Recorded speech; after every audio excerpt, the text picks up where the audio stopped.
सर्वमंगल मांगल्ये शिवे सर्वार्थ साधिके शरण्ये त्र्यंबके गौरी नारायणी नमोस्तुते. नमस्कार मंडळी. तर उद्या आहे मार्गशीर्ष महिन्यामध्ये शेवटचा गुरुवार आणि उद्या उद्यापन देखील आहे.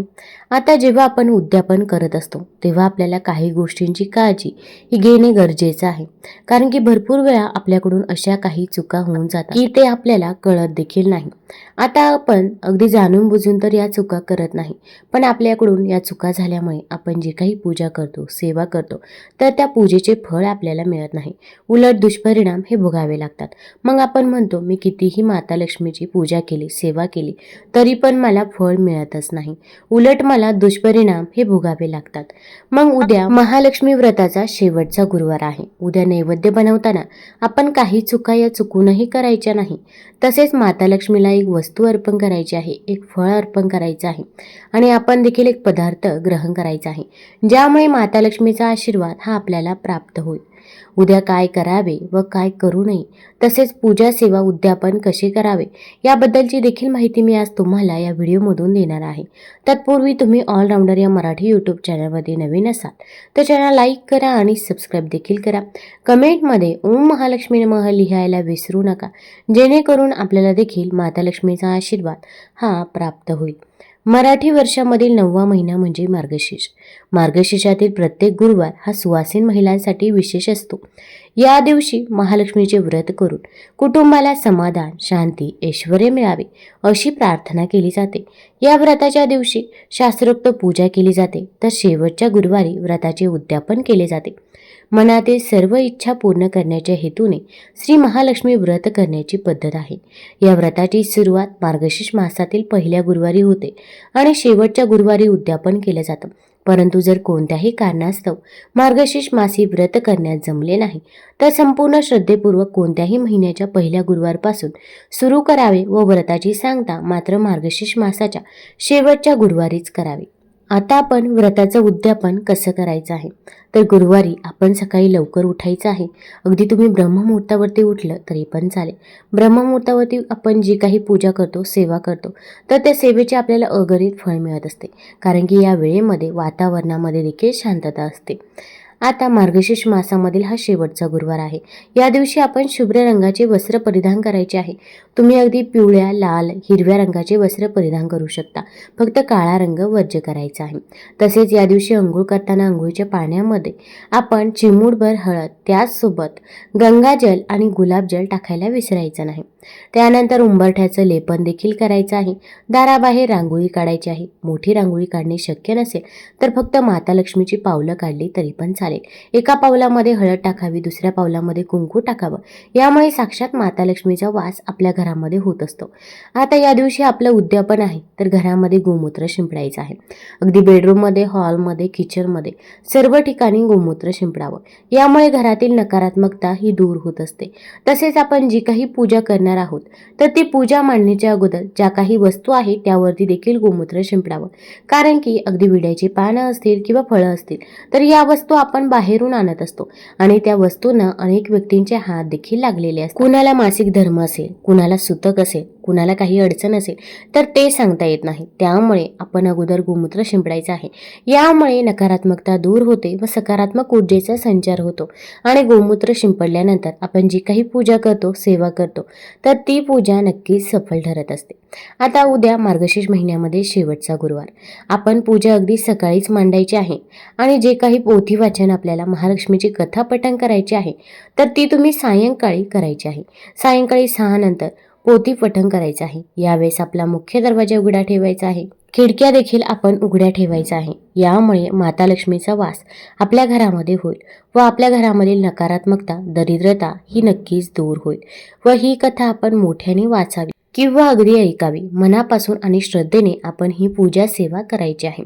आता या दिवशी आपण किती कुमारिकांना बोलवायचं आहे. तुम्ही अगदी 5, 7, 9 कुमारिकांना किंवा अगदी स्त्रियांना, महिलांना देखील बोलवू शकता. तुम्ही जर महिला असाल तर महिलांना बोलवायचं आहे. महिला जर मिळाल्याच नाही तर अगदी कुमारिकांना बोलवलं तरी पण चालेल. आता अगदी एक जरी महिलेला बोलवलं आणि तिला जेवू घातलं तरी पण चालतं. तुमच्या यथाशक्तीप्रमाणे तुम्हाला जसं जमेल तसं तुम्ही या दिवशी आवर्जून करायचंच आहे. अगदी तुम्ही त्या 7 किंवा 9 महिलांना जेवणासाठी देखील घरी बोलवू शकता. आता त्या महिला जेव्हा येतील तर त्यांना साक्षात आपण माता लक्ष्मी स्वरूप मानायचं आहे. त्यांना बसण्यासाठी आपण आसन द्यायचं आहे. तसेच आपण स्वतःला देखील हळदी कुंकू लावावं. तसेच त्या महिलेला कुमारिकेला देखील हळदी कुंकू लावायचं आहे.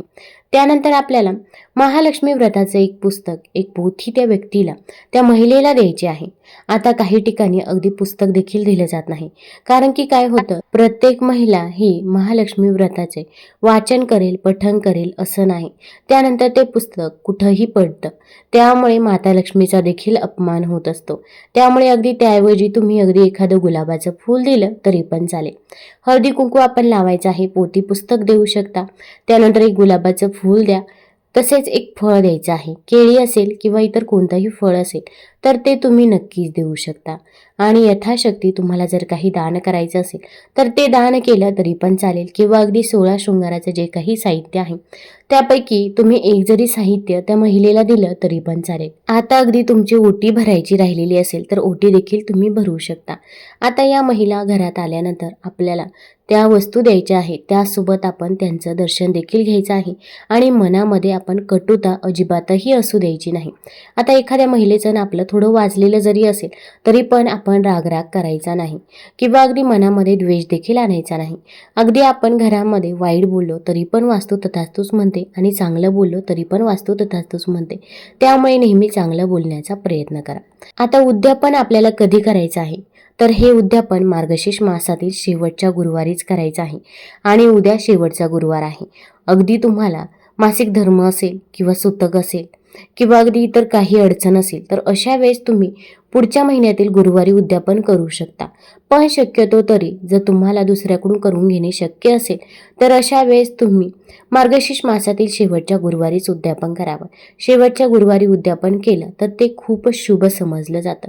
उद्या शक्य असेल तर तुम्ही उद्याच उद्यापन करण्याचा प्रयत्न करायचा आहे. आणि काही अडचणी असल्यास पौष महिन्यातील पहिल्या गुरुवारी तुम्ही उद्यापन हे करू शकता.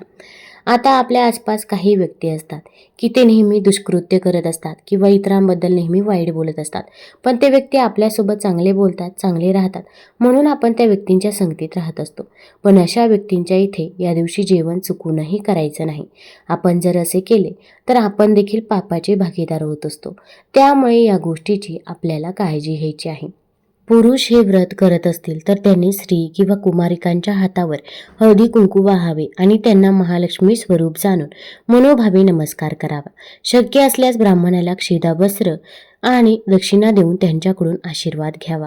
सायंकाळी गायीची पूजा करून गोग्रास द्यावा. व्रत करणाऱ्या जातकाने मनाने आनंदी व शरीराने शुद्ध असणे आवश्यक आहे.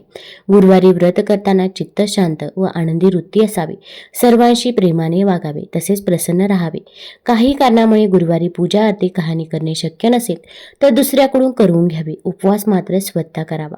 व्रताच्या दिवशी दिवसभर उपवास करावा व संध्याकाळी पूजा आरती कहाणी झाल्यावर श्री महालक्ष्मी देवीला नैवेद्य दाखवावे. नंतर कुटुंबियांसमवेत मिष्टान्न भोजन करावे. आता आपल्याला या दिवशी माता लक्ष्मीला एक फळ अर्पण करायचं आहे आणि हे फळ आपण देखील ग्रहण करायचं आहे. तर ते फळ म्हणजे सीताफळ. सीताफळ हे माता लक्ष्मीला अत्यंत प्रिय आहे. अगदी या दिवशी तुम्ही पिकलेलं सीताफळ देखील घरी आणू शकता. आपण त्याची अगदी खीर बनवली तरी पण चालेल. सीताफळामधील आपण गर काढून घ्यायचे आहे. तसेच बिया एक साईडला करायच्या आहे. तुम्ही त्याची खीर बनवायची आहे. ही खीर माता लक्ष्मीला अर्पण करू शकता. किंवा अगदी हे सीताफळ जरी तुम्ही माता लक्ष्मीला अर्पण केलं तरी पण चालेल.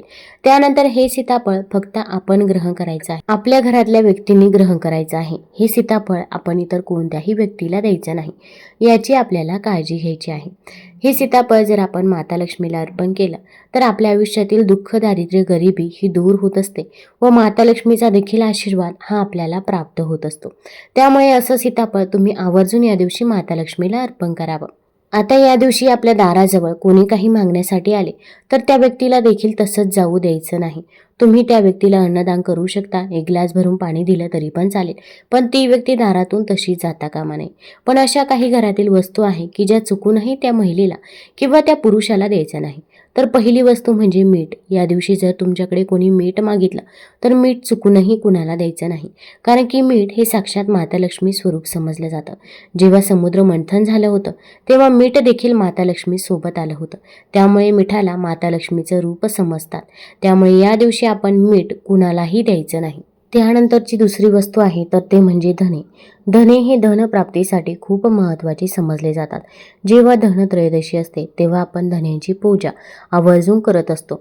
तर या दिवशी आपण आपल्या घरामधील धने हे चुकूनही कोणाला देऊ नये.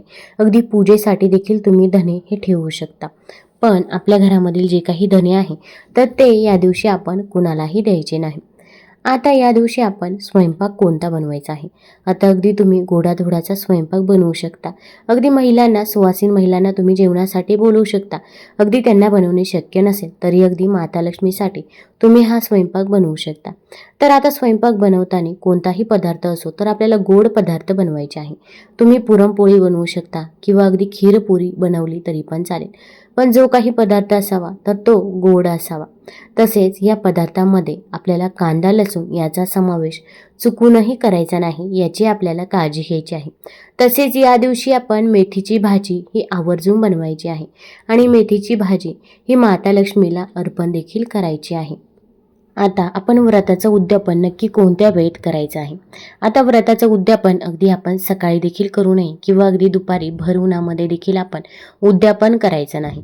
तर उद्यापन ही माता लक्ष्मी येण्याची जी वेळ असते तर त्या वेळेमध्येच आपल्याला करायचं आहे. सायंकाळी 6 नंतर 6 ते 8च्या दरम्यान तुम्ही उद्यापन नक्कीच करू शकता आणि याच वेळेमध्ये आपण महिलांना घरी बोलवायचं आहे आणि उद्यापन हे करायचं आहे. अगदी यथाशक्तीप्रमाणे आपण या दिवशी दान देखील करायचं आहे. आता या दिवशी आपण नैवेद्यामध्ये कोणत्या भाज्यांचा समावेश करू नये, तर आपण कांदा लसूण हा पूर्णपणे वर्ज्य करायचा आहे. त्याचसोबत आपण या दिवशी वांग्याची भाजी असेल तर ती देखील बनवायची नाही आणि कोबीची भाजी देखील बनवायची नाही. तर या 2 भाज्या टाळायच्या आहे आणि माता लक्ष्मीला सीताफळ अर्पण करायला, तसेच मेथीची भाजी आणि खीर अर्पण करायला अजिबातही आपण विसरायचं नाही. तुम्हाला जर हा व्हिडिओ आवडला असेल तर आपल्या ऑलराऊंडर या चॅनलला लाईक करा, सबस्क्राईब करा, मित्रपरिवारासोबत जरूर शेअर करा. धन्यवाद.